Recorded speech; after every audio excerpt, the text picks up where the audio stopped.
Welcome to Anton Power. Today we are going to show you on how to clean and replace the pump of your DMA 35 version 4 instrument. To take out the pump, please push the pump lever in an upward direction with both the thumbs. Now turn it anti-clockwise almost a quarter turn to disengage. Now you can pull out the pump. To clean the pump, you can leave inside the warm water for few minutes. Now you can clean and dry the pump with the help of lint-free tissue papers. To put the pump back, please push it inside the pump housing in a way that its lever pointing towards the left.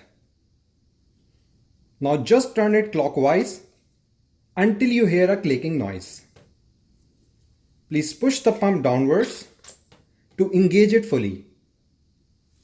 To check the leak tightness of the pump, please push the pump downwards and block the filling tube. Once you remove the finger, the pump lever will go up. Thanks for watching the video.